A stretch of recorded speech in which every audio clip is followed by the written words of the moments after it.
welcome and thank you for joining our Music for Global Change broadcast with founder and music ambassador Skyler Jett and presenter Tom Bryant and Ryan Shewchuk. And our special guest today is Kudisan Kai. So welcome to the show, Kudisan Kai, your former backing vocalist for Elton John, Chaka Khan, Anita Baker, Natalie Cole, to name just a few.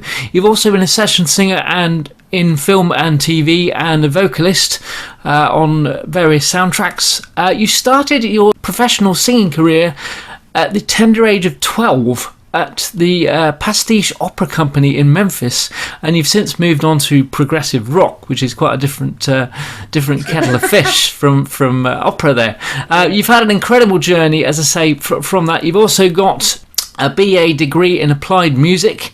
You're a former professor at Berklee College of Music in Boston, and as I say, there's loads more to discuss with you, so we'll quick crack into it. Welcome to the show, and please tell us more.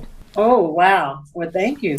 Woo! I'm happy to be here. Yeah, it's so thanks funny. for doing You just this. remind me of that whole 12 years old starting in an opera company, which is true.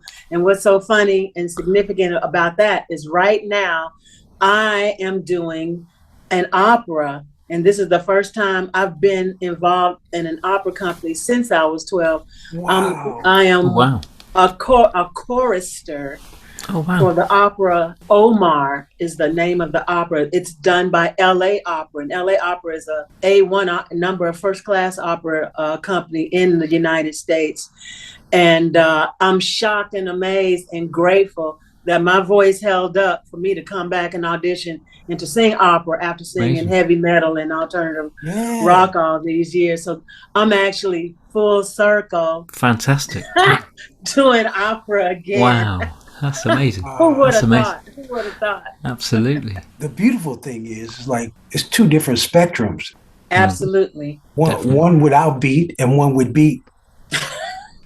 Well, yeah. Well, I will say this particular opera is interesting because it's based on a transcript that was actually written, the only transcript of its kind. It's in at the Library of Congress, written by this Senegalese Muslim. He was wealthy. He was born wealthy from Senegal, and he had studied Islam for many years. He got captured into slavery in 1807, came over on one of the last legal slave ships and went to Charleston, South Carolina. And he ended up running away from a horrific situation. Slave master walked 200 miles to Fayetteville and got caught again and put in jail. And he literally wrote in Arabic all over the walls with a piece of charcoal. The story, what was going on. He wrote many transcripts and books, and he wrote an autobiography of his life. And that's what this opera is. Oh, wow. Oh, wow. So this is, and the music is more avant-garde, a mixture of things. Michael Abels and Rhiannon Giddens, who did the music for Get Out. He did the music for Get Out, the movie, Jordan Peele and Us, and he's done several other film projects.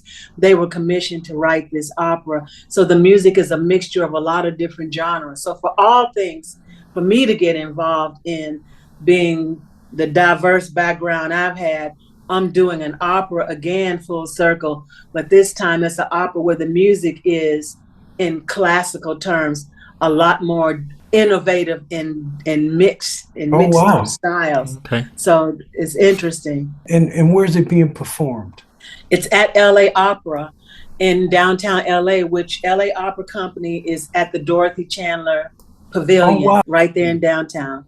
Dang, that's crazy. So a professional opera company at a grown-up age, it's a totally different experience. I was like, you're never too old to learn some new tricks. Life has been insane. Well, it always is. But it took a turn. I never thought life would be as insane as it has been. But it has just switched. I'm on the other path for the third out of the 4 quarters of my life. So things are back thriving somewhat, going in the direction that I want them to go. But it took 8 years of That's what it takes. homelessness. When I got Sly out, it took me 7 years to do that. I mean, Mhm. everything takes time, right? I've been doing music for global change for 20 years, and now I got my own TV show with my buddy here, and my son. Now, see, in December, I had a heart attack, Oh my and God. then 3 months later, I found out that I had a son that's 44 years old. He would have been on the show today. He's on every one of our shows. He got in touch with me, but he had been studying me since 2018 on Ancestor.com. It's funny how our lives have kind of somewhat parallel, because I got a story similar to that for you. But you know, as a woman, I can't all of a sudden, did you know you had a kid? unless I gave him up for adoption. That didn't happen. But so December 16th, my mother went into the hospital and got really sick. She had to have bowel obstruction surgery and had a abscess on her liver.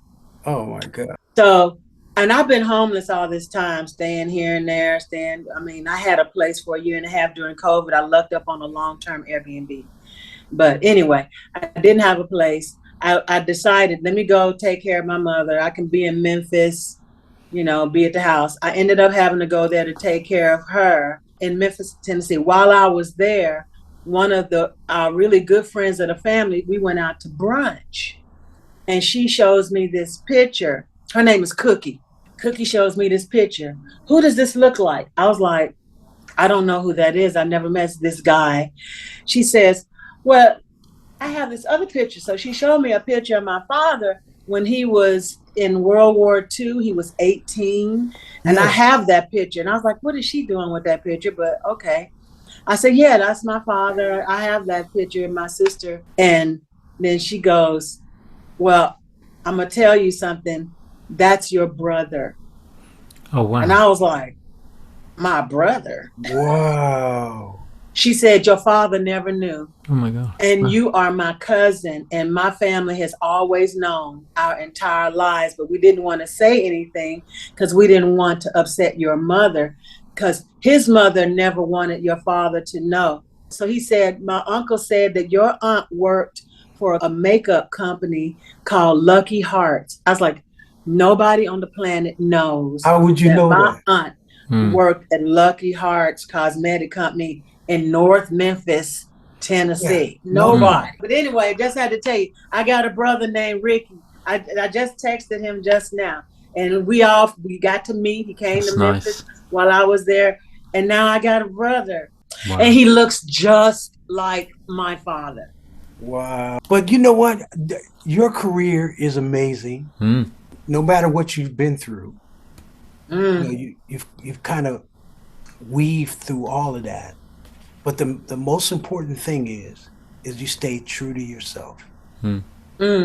Whether you made a dime or a dollar, you stay true to yourself. And there's a lot of people don't have that kind of courage. I don't know any other way to be but true to myself. I mean, I think, I'm trying to remember who told me a long time ago. I remember when I was with Anita Baker, and that's when Gerald Albright and Bobby Lyle, all of them were in the band, and they all got their record deals at that time. And I got asked about getting a record deal at that time. And I was like, oh, I want a record deal, because I see myself as a solo artist. But at that time and that age, I wasn't really clear on who I was and what I wanted to do. And the guy, Scott Folks, was the A&R person that interviewed me. He had me come to the label, and he said, so why should I sign you over anybody else? That was how he approach me. And I was like, I couldn't answer the question. And I never got offered a record deal.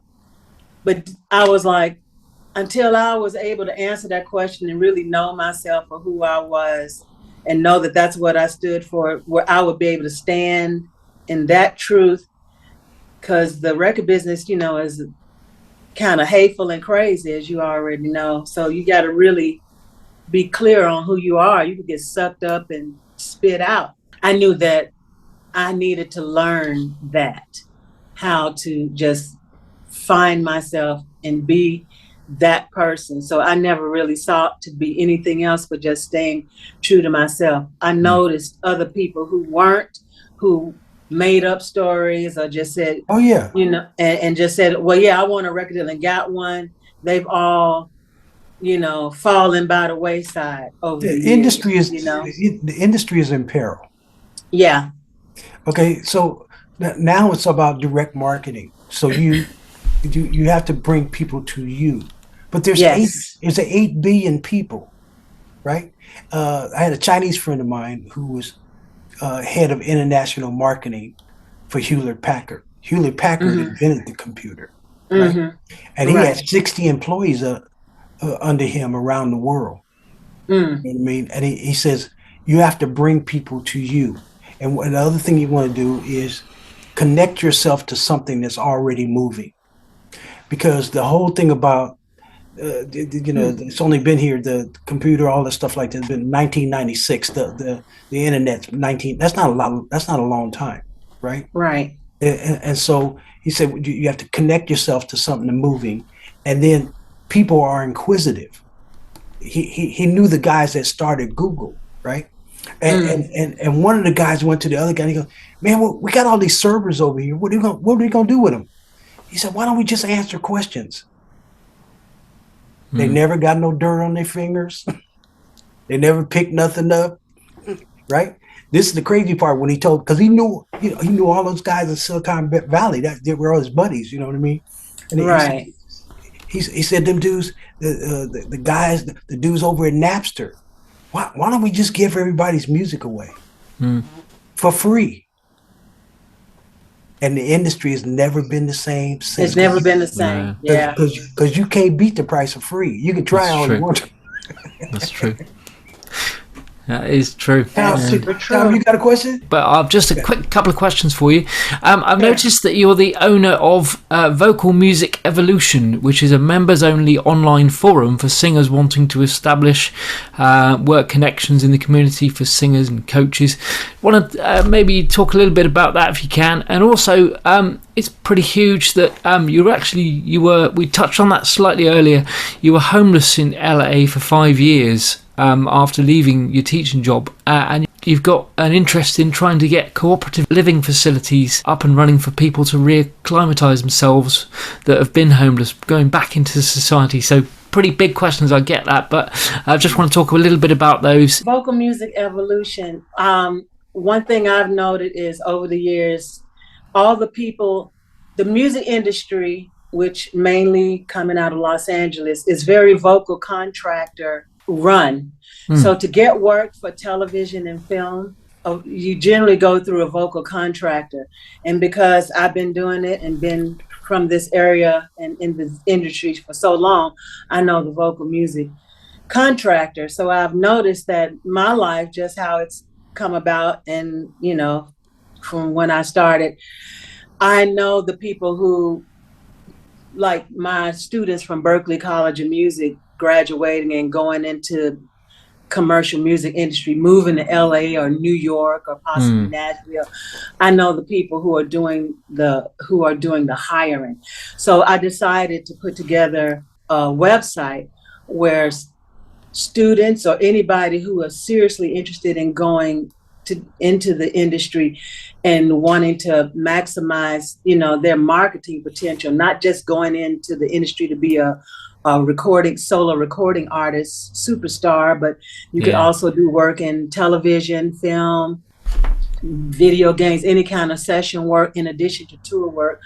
That's what this website is for. So what I've done is I've interviewed my friends. I have a Ricky Minor, who is the musical director extraordinaire. He was musical director for Whitney Houston, Beyonce. He's done the Academy Awards and all this, that, and the other. So he's somebody I interviewed and talked with. The members get a chance to do is hear their stories, how they got started, what they're doing, and what information they're offering on what they need to do when they move to LA to try to get work and what they're looking for.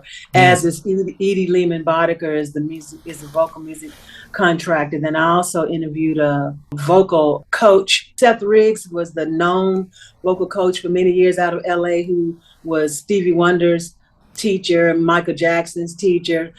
This gentleman who actually coined speech level vocal. Speech level singing. Oh, okay. I interviewed him. His name is Dave Stroud. I interviewed him. So that's what that's all about. Okay. It's a place where you can go get information on how to start your own studio, how to connect with contractors, how to connect with music directors and whatnot for work, and to also develop relationships with people who are also within the site, because it's all about relationships as well. Okay. I was homeless for 8 years. Okay. When I resigned from Berkeley in 2013, I went back on the road with Chaka Khan. I had already been on the road doing gigs with her and David Foster. I did that tour in 2012 and then decided to quit since my daughter had graduated and moved to New York studying at Ailey. Rough. I was not in the street. I had purchased a car. Right. And I was basically living in my car. Oh, wow. For the most part, even when I was on the road with her. She wasn't really working a whole lot and wasn't paying the same amount of money that she used to pay back in the day, because I had been with her in three different decades. But this, where she was at that point, it was just rough. I felt that I had mastered living in a car and functioning as a normal human being with no one even remotely knowing what was going on. Yeah. And I lucked up because a friend of mine, Maxanne Lewis, she's actually used to be one of the Ikettes. Oh, wow. Mike and Tina. Oh, Maxanne. Wow. And I used to go see her perform, and she befriended me and helped me so much and told me about the We Spa, which WI Spa is a Korean spa where you could go and you could spend the night.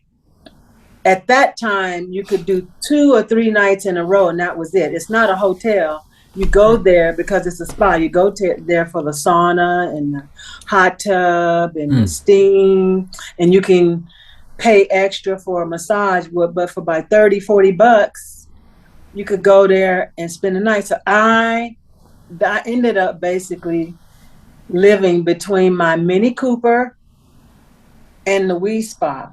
Yeah. So I would go there, I could shower, I had free Wi-Fi, and I started writing because I was so stressed about what was happening. I thought just being sauna and doing the hot tub would help alleviate some of the physical stress. And sleeping on the heated jade floor. I was doing all these things, and being in that situation forced me I always ate clean, organic, and at this point I was vegan, but I just took it totally seriously because what I was seeing being homeless around other homeless people was people living off of fast food and Anything. Coca-Cola are dying. And I was like, you got to, in this situation, eat perfectly. Try and look after yourself as much as you can. Yeah. Get as much sleep as you can. Pray. I pray incessantly. If I'm just walking down the street, I might be doing a mantra or a prayer to myself, and just always being in that space. Journaling, writing. A friend of mine had told me, you should write a book about, how you got started in the business. The kids at Berkeley really wanted to know. They always asking. So I really started writing that, but I was so stressed with my circumstances. I had to write and journal what was happening to me just to stay sane. Yeah. And in addition to that, for some crazy reason, my child stopped speaking to me. I don't know why. And I haven't talked to my daughter in a few years, by the way. And I don't know if you knew that, Skyler. No. And I didn't voice it necessarily. I didn't call a bunch of people and tell them that, but I ended up writing about it in my book because that was part of my journaling. So the book that I did release, Memoirs of a Backup Diva, chronicles the beginnings of my career and how I was restarting my career, because I felt that was a restarting of my life after I quit teaching at Berkeley in 2013, was homeless and just trying, and moved to LA, just trying to set things up. Initially, my daughter said she was going to eventually move back to LA. That was one of the main reasons why I chose to just stay in LA and not go back and forth to New York. Plus, I already had roots here from my career started in Los Angeles. So I felt it would be easier for me to get session work, which it was. But as you said, Skyler, the music industry has changed tremendously. So the session work that I used to do back in the day, it doesn't exist. It dried up. It's completely gone. But what little bit of work I could get, a little work here and there. And I was doing those few gigs with Chaka, and I still living in my car. And then 2 or 3 days at the Wee Spa, writing every chance I get on about, which ended up being my book, about what was happening in my life. And that was my life for about 4 or 5 years. Eventually I quit working with Chaka. It wasn't worth it.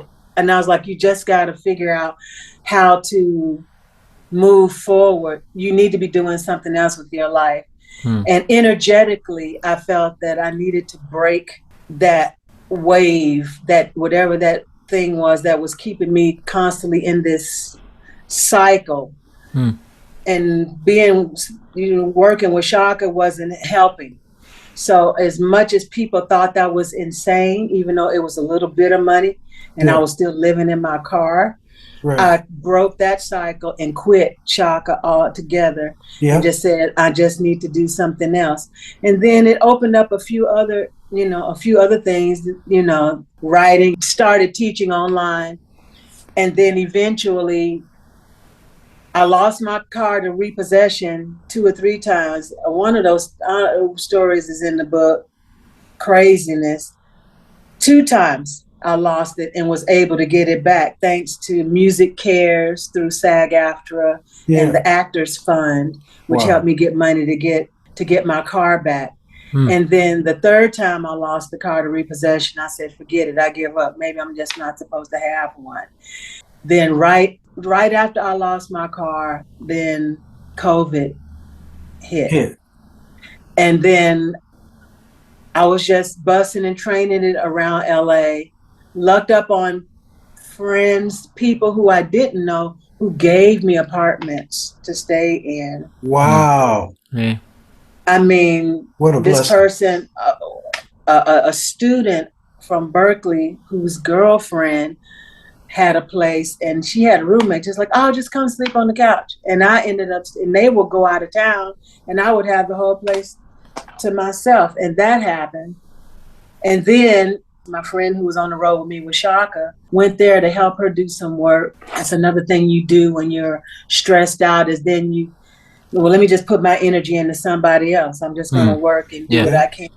And I did that, helped her organize her garage and reorganize. Then her sister-in-law hired me. They paid me.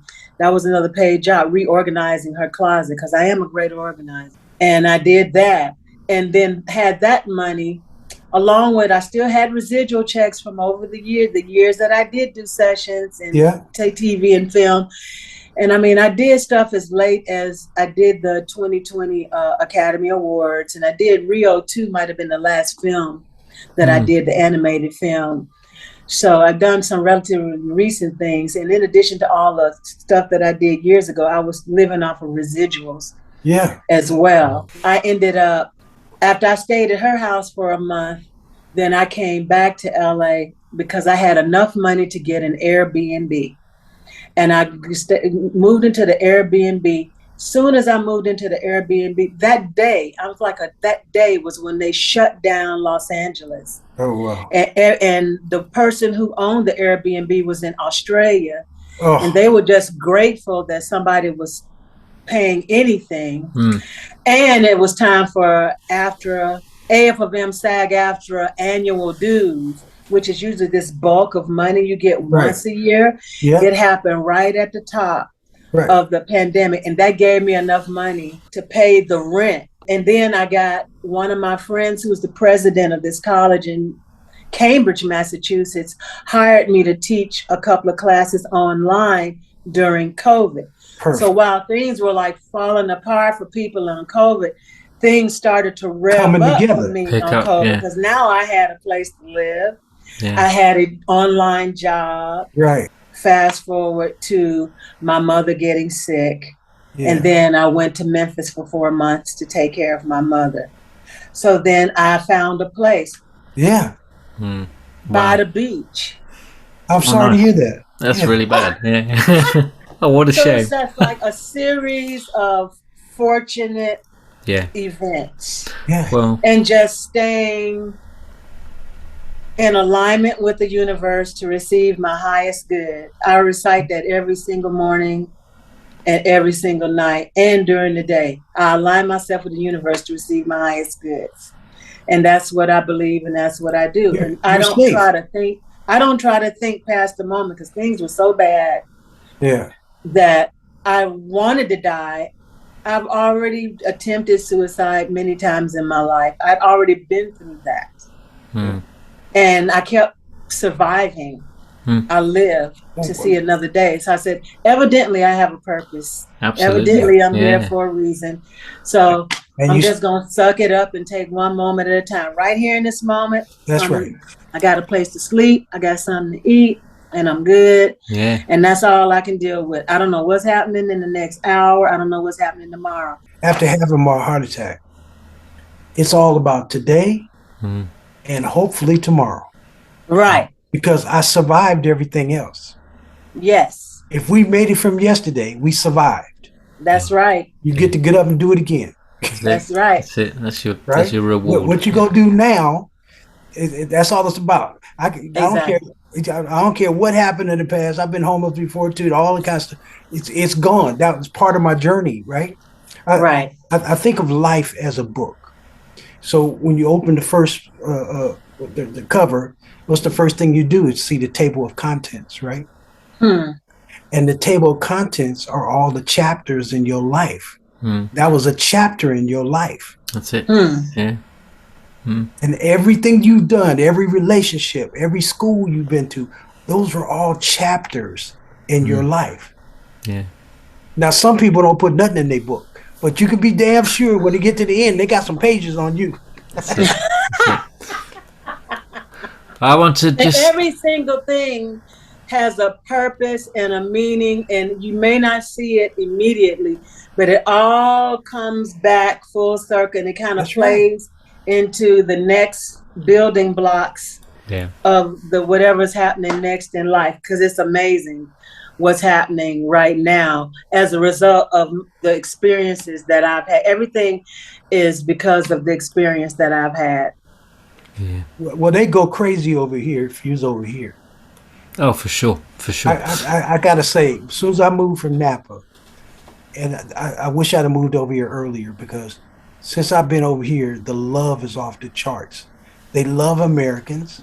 They you know, our music, we consider the West, right? And everybody copies our music. You know, I work in Ghana, and I did Portugal, and I work in Rwanda with Joey sometimes. And everywhere we go, people go crazy over American music. Right? And so if you're on this side, well, think of it like this. There's 330 million Americans, but there's 960 million Europeans. Wow. But the thing that's wrong is like I can travel all through Europe and I can hear all American music I want. But it's not that way. We don't reciprocate. There's a lot of talent over here. I'll take you to go see some. There's some outstanding talent from people because all the countries are so close. Tony Lindsay just came over here and played. Oh, Tony, yeah. And we just had Frank Martin on our show like a couple of weeks ago, right? Oh, cool. How's he doing? He's doing great. That's a name from the past. That's what I'm talking about. He's still in Oakland, and and the real cool thing is, like, Tom and I, we've been just like interviewing people from all over the world. Oh yeah, what a mix of people. You just know everybody, Skyler. I don't know how you do it. You got a Rolodex of all sorts of people. We just had the ambassador to Mandela. She's like 80 years old. She was on the show. Oh wow. We had Larry Baptiste. And Clay Tobin. We had Clay Tobin on the show. Clay Tobin, yeah. I mean, and then I had my buddy John Allman, he's the conductor for the Titanic, right? Oh, okay. No, we've had some really amazing guests. Now we got you. Yeah. And the cool thing about my goodness, everybody got stories about. They got their own stories from their own journeys, right? Yeah. I got to get you to do this because we try to get everyone to come on the show to endorse music for global change. Absolutely. And it's lyrics to. That's what it's all about. Yeah. Well, that's why we're still alive, and that's why we're doing what we're doing right now. That's exactly just for that reason.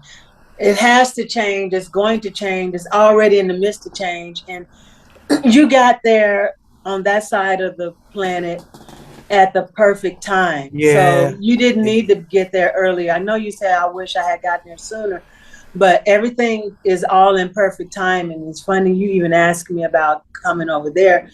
I've always felt that I was supposed to have a dual citizenship of some kind. Tom and I, with the Music for Global Change and my son, we plan to start doing festivals around social conscious music. Do you write social conscious music? Absolutely. Okay, so that's what we're looking for, and is to get concerts with people that can do social conscious music. The lyrics are not about you; they're about healing and educating and solving problems, right? With some amazing musicians. Now, when I was talking about the ambassador, she was the ambassador for Norway for Mandela. The last thing I didn't answer, Tom, was he was asking about the reacclimating homeless people back into society. It's called Transcend the Cradle. And I had reached out to the billionaires. I'm sure I'll meet some. I am in the company of meeting all kinds of people that could fund this project. I think it would have to be privately funded. It is a cooperative living facility that reacclimates homeless people back into society. Wonderful. You live there, you grow your own food, spa facilities, all the things that I was able to survive. It's a 5-year commitment. And in addition, you live there for 5 years, you're given a place, an apartment, fully loaded. And then at the end of the 5 years, you can take everything that's in the apartment with you.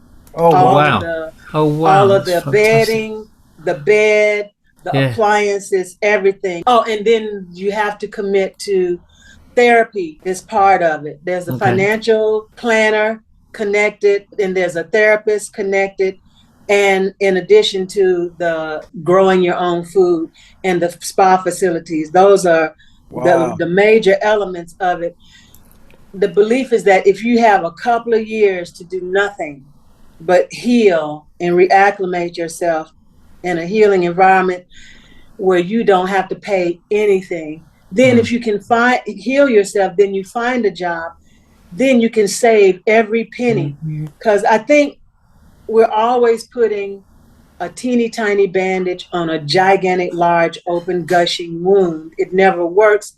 Because even if you let somebody live somewhere for a short period of time and then they get a job, then you got to have first, last, and security. You don't have money to eat and save and to do that. So how do you set people up to win? Right. How do you set them up for success? They have to have time to accumulate that after they have healed and after they have worked for a period of time. And there's 3 different pods that are happening. There's one for the more mentally challenged. They live in a pod area all to themselves. Their therapy and their housing situation is set up totally different, because some people who live outside have a hard time living indoors. So all that's taken into consideration. Wow. Then there's another one with families that have children that are homeless with children. That's the second part. And the third part is all single people, because I think they should be separated. And I think that's the easier way to just for everyone concerned to do such a thing. I have written, it's a short proposal for it. I have yet to find any leeway that's gonna open up to get it started. They really got a major homeless initiative happening here in Los Angeles area, because it's so ridiculously overpopulated, the homeless community. It's just incredible. It's over the top here. So they're supposedly have had some funds government wise that are going to help different parts of LA with those things. I'm out here near Malibu, so there is one organization, 501c3, that has talked to me about possibly linking up and doing something, but that's a very new conversation. I mean, there is homelessness in Malibu, absolutely. This is why we need to write music. I'm gonna send you a song that I wrote for the homeless called "This Is a Calling," and if we wrote songs like if you're going after money and stuff like that, we have a song, and we like to take this song and use it to help people in like this plan that you have, right? Okay. And so we get a bunch of people to write homeless songs, and then we start putting our songs out there, and we generate money like that, because we can do that ourselves. We don't need the government to do that, right? Yeah. Right. We just got to set up some place for people to donate money for the homeless, and then like you said, have a plan, and then we're going to use this for the families. We're going to use this for the people that's mentally and all that stuff like that. And people would buy that, because you could just go out and buy music, right? But imagine if you buy music and it's going to go help somebody. Yeah. I hear you. I don't know, because music is, as you say, free. Buying music, people don't buy music, so we got to find. I'm thinking you would have to find some other means other than. There is people that donate to the homeless. Right. So you say when you donate, you get this song, and you knock a couple of dollars off for the musician, the people that wrote it, and a lot of times they could, because I wrote a song for cancer survivors, right? And it started out just for women, but the American Cancer Society used my song many times at their event. And the trippy thing is they give them these packages of stuff because they donated money at these black tie events, right? My friend Sharon came up and sang the song. People was reaching in their pocket and giving more because the song made them feel like, hey, you know what? Let me help, right? There's so many ways that we can try to do it, but that's what Music for Global Change is to use songs to help foundations and people in situations that, got you, pretty dire and stuff like that. I've been looking towards the film and television industry since I'm right here in LA. That's one of the things I would like to be a part of a campaign. The last song that I wrote that is more about global change, it's Bigger, Better, Stronger is the name of it. Great title. And it sounds like it's a self-empowerment song, and I would love for that to work. It could be a great ad for Nike or any kind of sports related thing. So that's where the music component would come into that sort of thing. If it could be, a campaign for whatever, marketing campaign for whatever that product is.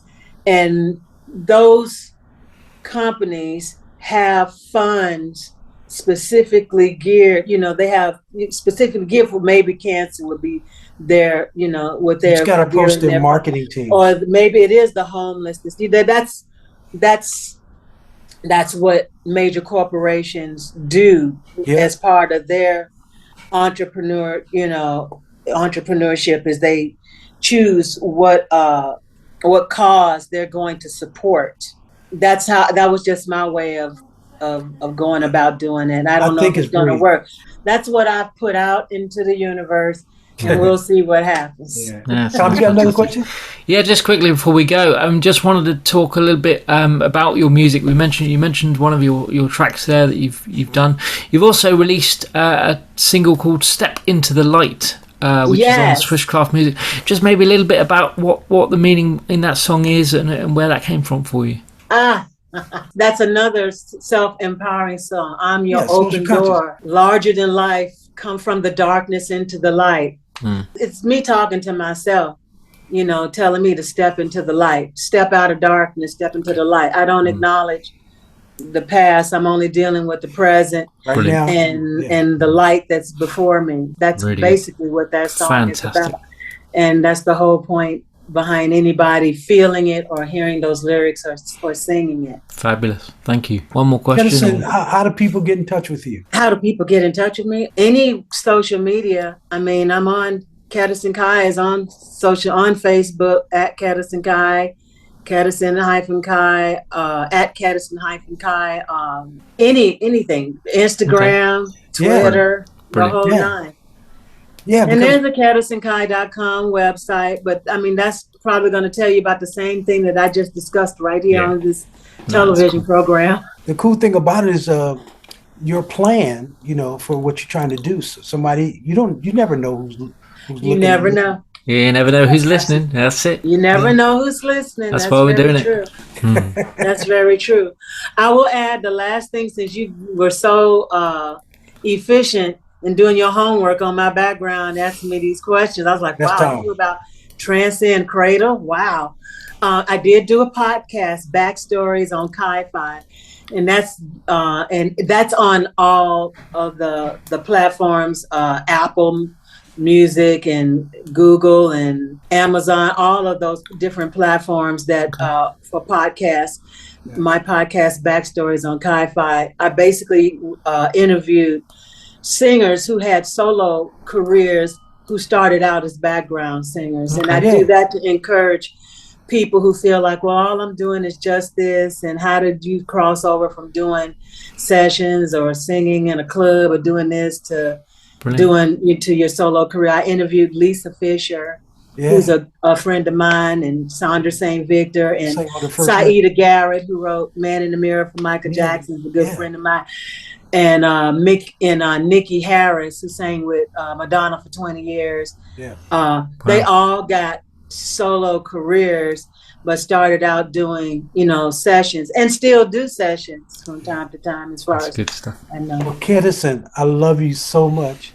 Thank you so much for joining us. I love you. It's so nice to meet you. I just want to thank you as well for sharing what you shared with us there. It's very personal info and personal details about your past, and thank you so much for sharing it with us. Thank you. I appreciate that. Thank you. Thank you for allowing me to do so. Love you. Music can save the world. Music can save the world. If we all get together, music can save the world. Music can save the world. Music can save the world. If we all come together, music can save the world. There's an urgency facing our humanity. Thank you so much for watching. To stay up to date, please click subscribe and hit the bell. You can also join our group on Facebook and find us on LinkedIn and Instagram.